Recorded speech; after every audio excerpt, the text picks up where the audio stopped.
Selamat datang dalam seri Menjawab Islam dalam 5 menit. Ini adalah bagian yang kedua dari Kisah Para Rasul 2 ayat 36. Apa artinya Allah menjadikan Yesus sebagai Tuhan dan Kristus? Dalam video sebelumnya kita sudah belajar bahwa ketuhanan Yesus berhubungan dengan statusnya sebagai Raja Mesias yang dijanjikan. Seorang raja untuk mendapatkan dominion atau daerah kekuasaannya harus dilakukan dengan cara berperang. Kerajaan sorga dengan Mesias sebagai rajanya meluaskan daerah kekuasaannya atas bumi dan kerajaan kegelapan. Dalam video sebelumnya kita sudah belajar bahwa Allah mengumumkan peperangan antara kerajaan sorga dengan kerajaan kegelapan. Dan Yesus harus merebut kembali ketuhanan atas bumi ini. Kita baca ini di dalam Wahyu 19 ayat 11 sampai dengan 16. Lalu aku melihat sorga terbuka, sesungguhnya ada seekor kuda putih, dan dia yang menungganginya bernama Yang Setia dan Yang Benar. Yesus menghakimi dan berperang dengan adil, dan matanya bagaikan nyala api, dan di atas kepalanya terdapat banyak mahkota, dan padanya ada tertulis suatu nama yang tidak diketahui seorang pun kecuali dia sendiri. Dan dia memakai jubah yang telah dicelup dalam darah, dan namanya ialah Firman Allah. Dan semua pasukannya di sorga mengikuti dia. Mereka menunggang kuda putih dan memakai lenan halus yang putih bersih. Dan dari mulutnya keluarlah sebilah pedang tajam yang akan memukul segala bangsa. Dan dia akan menggembalakan mereka dengan gada besi. Dan dia akan memeras anggur dalam kilangan anggur, yaitu kegeraman murka Allah yang maha kuasa. Dan pada jubahnya dan pahanya tertulis suatu nama, yaitu Raja segala raja dan Tuan di atas segala tuan. Jadi Yesus merebut teritori atau dominionnya atas bumi dan atas kerajaan kegelapan dengan cara berperang dengan adil. Di dalam Filipi 2 ayat 9 sampai dengan 11 dikatakan demikian, itulah sebabnya Allah sangat meninggikan Yesus, yaitu Raja Mesias, dan mengaruniakan kepadanya nama di atas segala nama, supaya dalam nama Yesus bertekuk lutut, perhatikan urutannya di sini, segala yang ada di langit, ini bicara kerajaan sorga. Kemudian yang ada di atas bumi, ini bicara kerajaan manusia, kerajaan Adam. Dan yang ada di bawah bumi, ini bicara kerajaan iblis yang ditaklukkan oleh Raja Mesias. Dan segala lidah mengaku Yesus Kristus adalah Kyrios, adalah Tuhan, penguasa tunggal bagi kemuliaan Allah Bapa. Jadi inilah misteri Allah itu, yaitu Kristus. Di dalam Mazmur 110 ayat 1 kita membaca Mazmur Daud, demikianlah firman Yahweh kepada Tuanku, kepada Adoni, yaitu Mesias, duduklah di sebelah kananku sampai kubuat musuh-musuhmu menjadi tumpuan kakimu. Kata-kata ini dikutip oleh Yesus, teman-teman, di dalam Matius 22 ayat 41 sampai dengan 45 dan di dalam Lukas 20 ayat 41 sampai dengan 44. Ketika orang-orang Farisi sedang berkumpul, Yesus bertanya kepada mereka, katanya, "Apakah pendapatmu tentang Mesias? Anak siapakah dia?" Kata mereka kepadanya, "Anak Daud."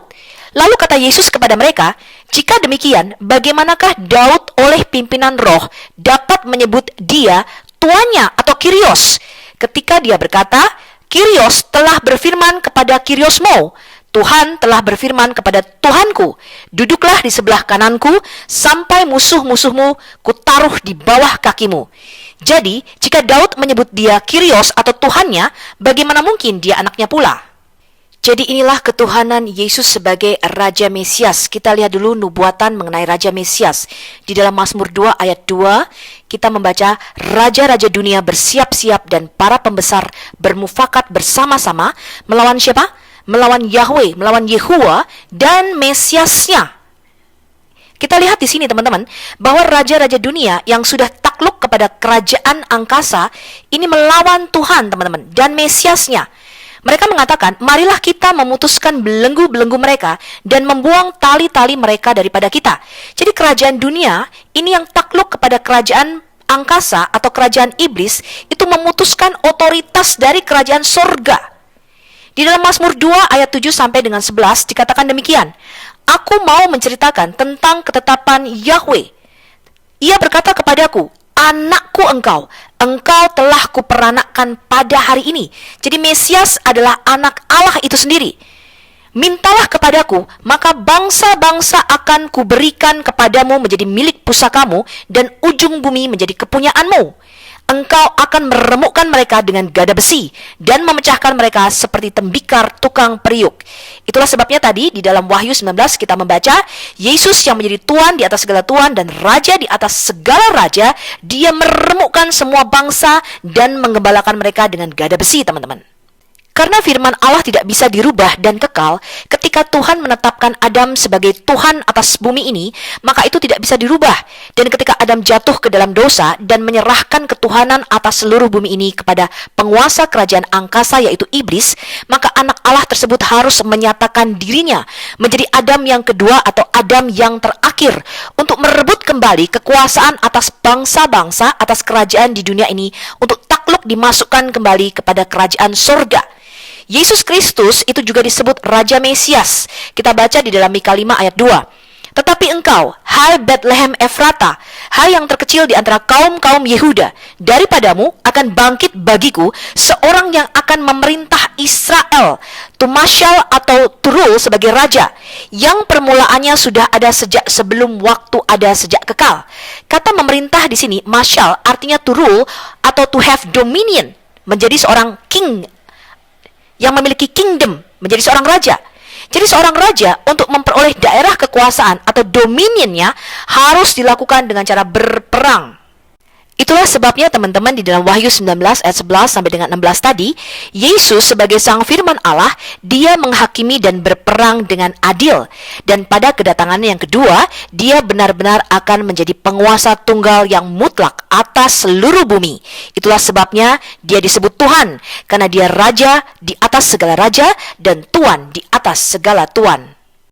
Karena itulah Yesus akan menjadi Tuhan atas 3 kerajaan sekaligus, teman-teman. Yang ada di atas di langit, yang ada di bumi, dan yang ada di bawah bumi. Inilah artinya Allah menjadikan Yesus sebagai Tuhan, penguasa tunggal yang mutlak, dan sebagai Kristus, karena dia adalah Raja Mesias itu sendiri. Di dalam Wahyu 1 ayat 7 sampai dengan 8 dikatakan demikian. Lihatlah, dia datang dengan awan-awan, dan setiap mata akan melihat dia, juga mereka yang telah menikam dia, dan semua bangsa di bumi akan meratapi dia. Ya, amin. Yesus berkata, Aku adalah Alfa dan Omega, firman Tuhan Allah, yang ada dan yang sudah ada dan yang akan datang, yang maha kuasa.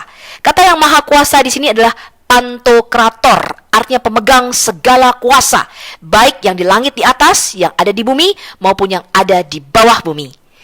Ini adalah bagian kedua dari seri pembelajaran kita. Sampai jumpa dalam bagian ketiga dan shalom.